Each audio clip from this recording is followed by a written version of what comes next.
Very good morning to all my students. एक बार फिर से आपका बहुत बहुत स्वागत है हमारे प्रथम बैंकर के यूट्यूब के प्लेटफॉर्म के ऊपर। पीएनबी क्रेडिट ऑफिसर से रिलेटेड जो मैं वीडियोज बना रहा हूँ उसी सीरीज में एक और वीडियो है और इसमें जो है प्राइवेट सेक्टर लेंडिंग से रिलेटेड जो भी इम्पोर्टेंट चीज़ मुझे लगता है आपकी इंटरव्यू में पूछा जा सकता है। वैसे बहुत ज़्यादा डिटेल में पढ़ने की ज़रूरत नहीं है, लेकिन जो जो इम्पोर्टेंट पॉइंट्स हैं वो आपको पता होने चाहिए, इंटरव्यू में पूछा जा सकता है। उसी को ध्यान में रखते हुए ये वीडियो मैं आपके लिए बना रहा हूँ। इस वीडियो को शुरू से अंत तक जरूर देखिएगा, सारी इंपॉर्टेंट चीज़ें ही बताऊंगा मैं, ठीक है। और स्टार्ट करते हैं हम लोग। देखिए, कोई भी टॉपिक हो ना, आप 2 मिनट बोलने के लायक होने चाहिए, एटलीस्ट 2 या 3 लाइन। प्रायोरिटी सेक्टर लेंडिंग क्या है?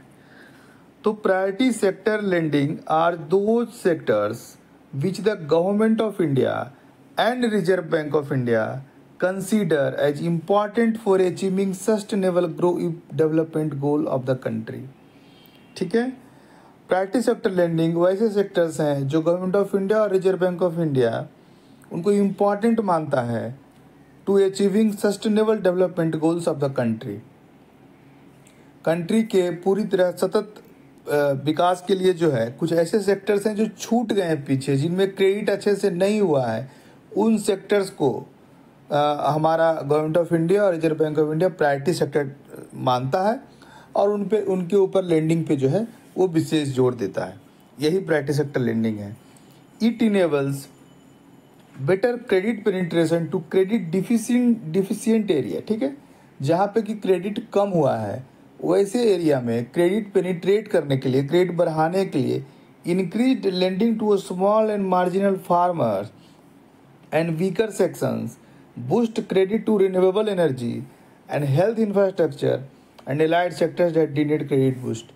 ठीक है, तो प्राइवेट सेक्टर लेंडिंग क्या हो गया ना, मोटा मोटी आप ये समझ लीजिए, वैसे सेक्टर्स जहाँ सबसे ज़्यादा ज़रूरत है, जहाँ सबसे कम क्रेडिट हुआ है, सबसे कम एडवांस दिया गया है, सबसे कम लोन हुआ है, वैसे सेक्टर्स को गवर्नमेंट ऑफ इंडिया आइडेंटिफाई करती है, टारगेट सभी बैंकों को देती है कि ऐसे सेक्टर्स में आपको इतना % अपने टोटल लोन का करना ही करना है। ठीक है, ताकि जो सेक्टर्स पीछे छूट गए हैं उनमें भी डेवलपमेंट हो। ठीक है, और जब हर क्षेत्र में डेवलपमेंट होगा तभी देश का जो है सस्टेनेबल डेवलपमेंट गोल्स पूरा होगा। ठीक है, आगे देखते हैं। ये टारगेट्स हैं, ये आपको पूरा का पूरा याद करने की कोई ज़रूरत नहीं है, कुछ चीज़ें लेकिन आपको पता होनी जरूरी भी हैं। ठीक है, आरआरबी बैंक को और स्मॉल फाइनेंस बैंक को, ठीक है,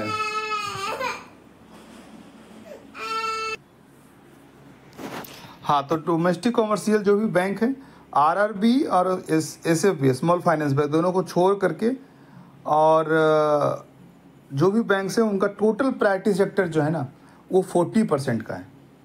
जो भी लोन लोग बांटेंगे उसमें से 40% लोन जो होगा वो प्रायोरिटी सेक्टर लेंडिंग में होगा। ठीक है, अब 40%, अच्छा पहले ये देख लेते हैं कि सबका है कितना कितना। दो आपको याद रखना ज़्यादा ज़रूरी है। एक तो जो कॉमर्शियल बैंक है आरआरबी को छोड़ के और एसएफबी को छोड़ के उनका 40% है, और दूसरा आपको याद रखना है आरआरबी का कितना है। तो आरआरबी का जो है वो 75% का है, स्मॉल फाइनेंस बैंक का भी 75% का है। लेकिन इंटरव्यू के लिहाज से आप आरआरबी का याद रखिए। टोटल प्रायोरिटी सेक्टर इन जो भी आरआरबी टोटल प्रायोरिटी सेक्टर से 75% का है, मतलब जितना भी लोन वो लोग करेंगे 75% लोन प्रायोरिटी सेक्टर लेंडिंग में करना पड़ेगा आरआरबी वालों को या स्मॉल फाइनेंस वाले को। और जो डोमेस्टिक कमर्शियल बैंक है आरआरबी और एसएफबी छोड़ करके, और साथ ही साथ फॉरेन बैंक है जो 20% से ऊपर, जो 20 ब्रांचेस से ऊपर इंडिया में काम कर रहा है, ठीक है, 40% है। 40% ऑफ क्या है, एएनबीसी है और सीईओबी है। देखिए एएनबीसी और सीईओबी का भी फुल फॉर्म आप लोग देख लीजिएगा। एएनबीसी का होता है एडजस्टेड नेट बैंक क्रेडिट और सीईओबी का होता है credit equivalent two of side balance sheet exposure, ऐसे समथिंग है। ठीक है, देख लीजिएगा आप लोग। अब हम लोग देखते हैं एग्रीकल्चर टारगेट। एग्रीकल्चर टारगेट ज़्यादा जरूरी, आप लोग याद रखिएगा। 18% का टारगेट जो है ना, जो आरआरबी का है वो 75% में 18% टारगेट है एग्रीकल्चर का। इनमें भी ये 40% जो प्राइवेट सेक्टर करेंगे उसमें 18% इनको एग्रीकल्चर का करना ही पड़ेगा। ठीक है, 18% तो इम्पॉर्टेंट है ही, ये क्या लिखा हुआ है, 10% for small and marginal farmer. ऐसा नहीं करना है कि 18% बड़े बड़े किसान को दे करके हो गए फ्री।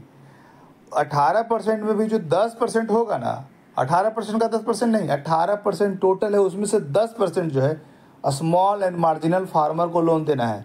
अब स्मॉल एंड मार्जिनल फार्मर क्या होता है? तो मार्जिनल फार्मर जिसके पास 1 हेक्टेयर से कम का ज़मीन है, और स्मॉल फार्मर जिनके पास 1 हेक्टेयर से ज़्यादा, 2 हेक्टेयर से कम का ज़मीन है। ठीक है, ये ज़्यादा ज़रूरी था आपके लिए। और देख लीजिएगा और भी डेटा है, लेकिन डेटा बहुत ज़्यादा याद नहीं करना है आपको, इसलिए जो ज़रूरी था टोटल प्रायोरिटी सेक्टर ज़रूरी था, उसमें से एग्रीकल्चर कितना ज़रूरी था, एग्रीकल्चर के अंदर भी स्मॉल एंड मार्जिनल फार्मर के लिए कितना ज़रूरी था। ठीक है, एक इम्पॉर्टेंट इन्फॉर्मेशन है, पीएनबी क्रेडिट ऑफिसर का इंटरव्यू प्रिपरेशन कोर्स 399 में हमारे पास चल रहा है। इसका जो लिंक है डिस्क्रिप्शन बॉक्स में दिया हुआ है। लगभग 65 to 68 इम्पॉर्टेंट लेसन्स वहाँ पे हैं, जो मुझे लगता है कि आपके इंटरव्यू के लिहाज से बहुत ही इम्पॉर्टेंट हैं और बहुत ज़रूरी भी हैं। ठीक है, आप लोग एक बार चेक कर लीजिए, आपको लगता है वो इम्पॉर्टेंट है तो आप लोग निश्चित रूप से उस कोर्स को बाय कीजिए। आपके इंटरव्यू के प्रिपरेशन के लिहाज से बहुत ही इम्पॉर्टेंट होगा वो। देखिए, इंपॉर्टेंट पीएसएल लिमिट्स है, सारे लिमिट्स आपको याद करने की ज़रूरत नहीं है, परेशान हो जाएगा डेटा याद करके, लेकिन कुछ ज़रूरी चीज़ें हैं जो इंटरव्यू में पूछी जाती हैं, इसी के लिए मैं वो बता देता हूँ आपको। जैसे एजुकेशन लोन का जो लिमिट है प्रैक्टिस सेक्टर का, सबको पता होगा, मुझे लगता है कि 20 लाख है, लेकिन फिर भी ये इम्पॉर्टेंट है स्टिल। जो लोग को नहीं पता होगा देख लीजिएगा, एजुकेशन लोन का लिमिट 20 लाख का है। हाउसिंग लोन का जो लिमिट है उसमें 2 तरीके का है। मेट्रोपॉलिटन सिटी में है वो 35 लाख तक का अगर लोन होगा तो वो प्रायोरिटी सेक्टर में आएगा, बट कंडीशन ये है कि घर का कॉस्ट भी 45 लाख से ऊपर नहीं होना चाहिए। ठीक है, नॉन मेट्रोपॉलिटन सिटी में होगा तो 25 लाख तक होगा तो वो प्रायोरिटी सेक्टर में आएगा, बट कंडीशन ये भी है कि मैक्सिमम घर का कॉस्ट भी 30 लाख से ऊपर नहीं होना चाहिए। Housing loan to on employees will not be eligible for PSL. अपने ही एम्प्लॉय को हाउसिंग लोन देता है कोई बैंक तो वो प्रायोरिटी सेक्टर लेंडिंग में नहीं होगा काउंट। ठीक है, ये इंपॉर्टेंट मुझे लगा। बाकी डेटा देखते हैं और क्या कुछ इंपॉर्टेंट है। रिन्यूएबल एनर्जी का बहुत अभी बात हो रहा है, इस बार बजट में भी कुछ सोलर रिलेटेड डेटा आया है, सॉरी कुछ बताया है फाइनेंस मिनिस्टर ने, सोलर रिलेटेड कुछ स्कीम्स आए हैं, तो उसमें जो है 30 करोड़ पर बोरोवर जो है वो लिमिट्स जो है वो प्रायोरिटी सेक्टर में काउंट होगा। 30 करोड़ पर बोरोवर का जो अगर किसी को लोन करते हैं तो वो बोरोइंग एंटिटी है, बोरोइंग एंटिटी है, 30 करोड़ इसका लिमिट है। इतना इंपॉर्टेंट मुझे नहीं लग रहा है, फिर भी आप लोग कुछ लिमिट्स याद कर लीजिएगा। ठीक है, startup engage in agriculture and allied services, कोई भी स्टार्टअप के लिए जो है एग्रीकल्चर स्टार्टअप के लिए 50 करोड़ तक का है, 50 करोड़ तक का कोई लोन लेता है वो प्रायोरिटी सेक्टर में काउंट होता है। उसके बाद ये सब डेटा है, जिनको याद करना है कर लीजिएगा, मेरे हिसाब से तो ज़रूरी नहीं है। एग्रीकल्चर इंफ्रास्ट्रक्चर में जो है 100 करोड़ तक का कोई लोन लेता है बोरोवर एग्रीकल्चर इंफ्रास्ट्रक्चर में, तो वो बैंकों के लिए जो है वो प्रायोरिटी सेक्टर में काउंट होता है। ठीक है, एक बार फिर से इन्फॉर्मेशन दे देता हूँ, पीएनबी क्रेडिट ऑफिसर का हमारा कोर्स चल रहा है 399 में, जिनको भी जरूरी लगता है वो हमारे डिस्क्रिप्शन बॉक्स में जा करके लिंक दिया हुआ है, उसमें से बाय कर सकते हैं। हमारा मोबाइल नंबर है 7970903637। किन्हीं को क्लैरिफिकेशन चाहिए, कुछ बात करना हो तो इस नंबर पे जो है मुझे व्हाट्सएप कर दीजिएगा, कॉल कर सकते हैं ऑफिस टाइम के अलावा किसी भी समय में। ये देखिए इंपॉर्टेंट चीज़ है, कोई भी टॉपिक होता है ना, अगर उसमें कोई न्यू अमेंडमेंट आया है, कोई न्यू अपडेट आया है, वो इंटरव्यू के लिहाज से बहुत ही इंपॉर्टेंट हो जाता है। वो ये जानने की कोशिश करते हैं कि आपको लेटेस्ट चीज़ों का पता है कि नहीं है।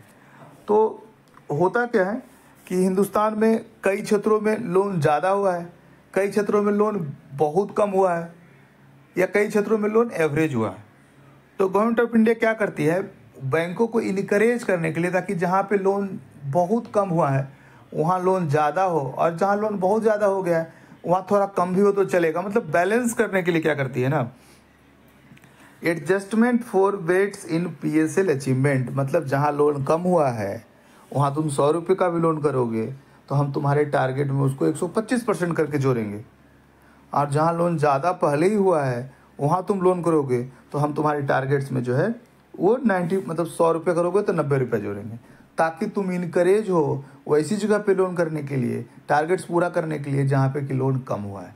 ठीक है, तो क्या इसमें चेंजिंग हुआ है देख लीजिए। ये चेंज नहीं है, ये जो बोल्ड है सिर्फ वही चेंज है। To address regional disparities in the flow of priority sector credit at the district level, it has been decided to rank districts on the basis of per capita credit flow to priority sector loan. Districts को identify किया गया है जहाँ पे loan कम हुए हैं, जहाँ पे लोन ज़्यादा हुआ है या जहाँ पे लोन एवरेज हुए हैं। ठीक है, 2024-25 लेटेस्ट अमेंडमेंट है ये। A higher weight 125% would be assigned to the incremental priority sector credit in the identified districts where the credit flow is comparatively lower per capita PSL less than 9,000। वैसे districts जहाँ per capita priority sector जो है loan किया हुआ वो 9,000 से कम है, वहाँ पे अगर कोई लोन करता है कोई बैंक तो उसको जो है 100 रुपया करेगा तो 125 रुपया काउंट होगा। ठीक है, ये जो 9,000 है ये पहले 6,000 था, ये अभी कुछ दिन पहले मुश्किल से 1 महीना पहले अमेंडमेंट होकर के 9,000 हुआ है, इसलिए मुझे लगा ये इंपॉर्टेंट है।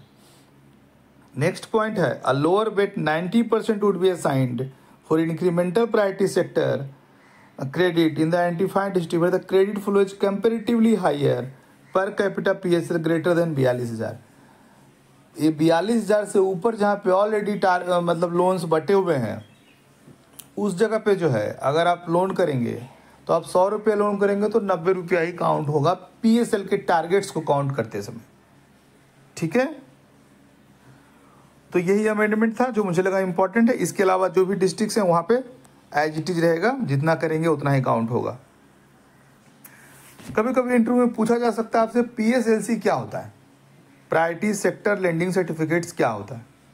ठीक है, देखिए जनरली होता क्या है ना, कुछ बैंक्स जो हैं खास करके प्राइवेट बैंक्स वो प्रायोरिटी सेक्टर के लेंडिंग को टारगेट को जो है पूरा कर नहीं पाते हैं, कुछ कमी रह जाता है। और कुछ RRB हो गए या SFB हो गए या कुछ नेशनलाइज बैंक भी वो टारगेट्स को जो है ना जितना है उससे बहुत ज़्यादा वो पूरा करके रखते हैं या उनका टारगेट से एक्सेस रहता है। उस केस में क्या होता है कि दूसरे बैंक्स जो हैं, एक मिनट रुक जाइएगा, the outstanding PSLC bought by banks will be eligible. ठीक है, वही चीज़ है। ठीक है, दूसरे बैंक्स जो हैं जिनके पास टारगेट्स कम हैं वो उन लोगों से खरीदते हैं। ठीक है ना, मतलब जिनका 100 करोड़ कम हो रहा है वो किसी दूसरे बैंक से 100 करोड़ का वो खरीदते हैं प्रायोरिटी सेक्टर और वो दिखाते हैं RBI को। ठीक है, तो वो जो सर्टिफिकेट्स है वो PSLC उसको कहा जाता है, ताकि वो उनको पूरा तो करना ही है। तो जिन बैंक्स के पास ज़्यादा है, ठीक है ना, उनसे वो लोग लेते हैं सर्टिफिकेट्स कि हाँ आपका प्रायोरिटी सेक्टर जो है वो हम अपने प्रायोरिटी सेक्टर के टारगेट्स में जो कम हो रहा है उसमें दिखाएंगे। उसके लिए वो लोग अपना कुछ पे करते हैं। ठीक है, तो PSLC से भी बहुत सारे बैंक्स जिनके कि क्या बोलते हैं प्रायोरिटी सेक्टर लेंडिंग के टारगेट्स बहुत ज़्यादा कर रखे हैं उन्होंने या लेंडिंग बहुत ज़्यादा है, वो लोग उससे भी अर्न करते हैं PSLC से भी। ठीक है, तो ये पूछे जा सकते हैं, आपको इंपॉर्टेंट है।